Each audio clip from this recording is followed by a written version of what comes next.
ఒకసారి అడుగుదాం. కానీ ఖమ్మం జిల్లా వాసి, అతనికి 80 ఏళ్ళు ఉంటాయి. 70 ఏళ్ళ వయసులో భార్య చనిపోయింది. ఆయన వృద్ధాశ్రమంలో ఉంటున్నాడు.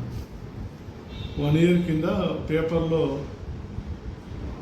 పెళ్లి ప్రకటన ఒకటి వచ్చింది. 60 ఏళ్ళ వృద్ధులకు వివాహం చేసుకుంటాము, ఉద్యోగస్తులు ఉంటే గట్లా అని చెప్పి ఒక ప్రకటన రావడంతో ఆ ప్రకటన బేస్ చేసుకొని ఈ చినకొండయ్య వాళ్ళకు ఫోన్ చేయడం జరిగింది. చినకొండయ్య ఫోన్ చేస్తే వాళ్ళ వివరాలు తాయారమ్మ ఎలియాస్ సరస్వతి చైతన్యపూర్లో ఉంటుంది, కొన్నాళ్ళు పీజీఎన్టీ కాలనీలో ఉండేది. అదే సందర్భంలో ఖమ్మానికి చెందినటువంటి కోనపరెడ్డి స్వాతి అని చెప్పి కూడా పరిచయం అయినారు. వాళ్ళిద్దరు కలిసి ఒక మ్యారేజ్ బ్యూరో అని చెప్పి ఓపెన్ చేసి ఈ ఎవరైతే భార్య లేని వాళ్ళు ఉంటారో వృద్ధులను చూసి, ఎంప్లాయీస్, రిటైర్డ్ అయిన ఆఫీసర్స్ ఇటువంటి వాళ్ళని చూసి పేపర్ ప్రకటన ఆధారంగా వాళ్ళకి ఫోన్ చేసి మా దగ్గర మీకు సరిపోని సంబంధం ఉన్నదని చెప్పి పిలుస్తారు. పిలిచిన తర్వాత ఒకసారి 2 సార్లు ఇట్లా ఫోన్లో మాట్లాడిన తర్వాత వాళ్ళని హైదరాబాద్ పిలిపించి, హైదరాబాద్లో పెళ్లి చేసుకోవడానికి మేము సిద్ధంగా ఉన్నామని చెప్పి పెళ్లి చేసుకోవాలంటే బట్టలు కొనుక్కోవాలి, నగలు కొనుక్కోవాలి అవి అని చెప్పి వాళ్ళతోటి షాపింగ్ చేపించేసి, బట్టలు గట్ట కొనిపించేసి, బంగారం గట్ట కొనిపించుకొని తీసుకున్న తర్వాత రేపు పెళ్లి పెట్టుకుందాము, రేపు పెళ్లి కాడికి పలానా చోట పెళ్లి చేసుకుందాము, అక్కడికి మేము వస్తాం, మాతోటి మీరు రండి, మీ వాళ్ళు గుడిలో ఒక ప్లేస్ చెప్తారు, గుడి కానీ ఏదన్నా మ్యారేజ్ చేసుకునే ప్లేస్.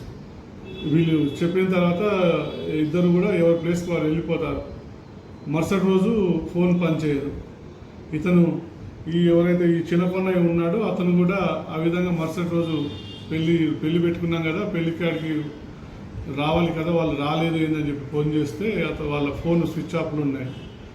ఆ తర్వాత అతను వాళ్ళకు షాపింగ్ చేపించినటువంటి బట్టలు కానీ గోల్డ్ కానీ తప్పు జరిగిందని చెప్పి గ్రహించి అతను మాంకాళి పోలీస్ స్టేషన్లో పోయిన సంవత్సరం అక్టోబర్లో ఇవ్వటం జరిగింది. వాళ్ళ ఫోన్ నెంబర్స్ని ట్రేస్ చేస్తే అన్నీ కూడా ఫేక్ అడ్రస్లు, తర్వాత వేరు పర్సన్స్ పేరు మీద వాళ్ళు సిమ్ కార్డ్స్ తీసుకొని రకరకాల అడ్రస్లతోటి వాళ్ళు ఏదే కానీ నేరస్తులు నేరానికి 1 సారి 2 సార్లు మాత్రమే వాడి ఆ ఫోన్ సిమ్లను మార్చేవాళ్ళు. ఆ విధంగా ఉన్న తర్వాత ఎవరైతే ఈ లేడీ ఉన్నదో ఫ్రీక్వెంట్ కాల్స్ ఆధారంగా ట్రేస్ చేసి తర్వాత వీళ్ళు డబ్బులు దిల్సుఖ్ నగర్లోని ఒక మీ సేవా సెంటర్లో డ్రా చేసేవాళ్ళు. ఆ మీ సేవా సెంటర్ అతని యొక్క ఇన్ఫర్మేషన్ ఆధారంగా ఫొటోస్ బేస్ చేసుకొని మేము మా ఎస్ఐ జాన్ చాకచక్యంగా విచారించి ట్రేస్ అవుట్ చేసి వాళ్ళని పట్టుకొని వచ్చి అరెస్ట్ చేయటం జరిగింది. వాళ్ళ పేర్లు కాటారం తాయారమ్మ ఎలియాస్ సరస్వతి. వీళ్ళు ఎన్టీఆర్ కోనసీమ జిల్లాకు చెందిన లేడీ, కానీ హైదరాబాద్లో సెటిల్ అయి ఉన్నారు.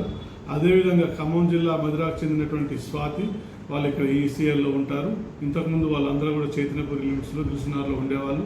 అప్పటి నుంచి కూడా వీళ్ళు ఈ మ్యారేజ్ బ్యూరో అని చెప్పి పేపర్ ప్రకటనలు వేస్తూ ఎవరైనా వృద్ధులు, వయసు అయిపోయిన వాళ్ళు, వాళ్ళకు తోడుగా మహిళలు కావాలంటే వాళ్ళని పిలిపించి డబ్బులు తీసుకొని మోసం చేస్తున్నారు. కాబట్టి వీళ్ళ మీద కేసులు కట్టి అరెస్ట్ చేసి జైలు పంపడం జరిగింది. అరెస్ట్ చేసి ప్రొసీజర్ ప్రకారం వాళ్ళని కోర్టు ప్రొసీజర్ ప్రకారం వాళ్ళ మీద యాక్షన్ తీసుకోవడం జరిగింది. దాదాపు వాళ్ళు మన నోటీస్కి వచ్చిన వాళ్ళే ఒక 5-6 మంది ఉన్నారు. ఇంకా ఎవరే కానీ ఒకవేళ వాళ్ళ బారిన పడిన వాళ్ళు ఉంటే వెరిఫై చేసి వాళ్ళు వచ్చి ఇక్కడ మహంకాళి పోలీస్ స్టేషన్లో జాన్ ఎస్ఐని కలవచ్చు అని చెప్పి విజ్ఞప్తి చేస్తున్నాం. ఎవరైనా అంటే ఫిర్యాదు చేశారు వీళ్ళు పేటలో? మన దగ్గర ఇతను ఒక్కడే ఫిర్యాదు చేసినాడు. వాళ్ళ యొక్క సీరియస్ ఆధారంగా మనం వెరిఫై చేస్తే చాలామంది బాధితులు ఉన్నట్టుగా మనకు తెలిసింది. కానీ ఎవరు కూడా ముందుకు వచ్చి చెప్పడానికి సుముఖంగా లేదు. ఒకవేళ ఎవరైనా బాధితులు వచ్చి మనకు చెప్తే డెఫినెట్గా వాళ్ళ ఫిర్యాదుల ఆధారంగా చర్య తీసుకోవడం జరుగుతుంది. సార్ వీళ్ళ మీద వేరే ఏరియాలో మన కేసులు బుక్ అయినాయి సార్? ఎక్కడ కూడా కంప్లైంట్లు ముందుకు రాలేదు. ఇక్కడ ఇతను మాత్రం ముందుకు వచ్చిన కాబట్టి అయినారు. వేరే దిక్కులో కూడా చేసి ఉండొచ్చు. Okay sir.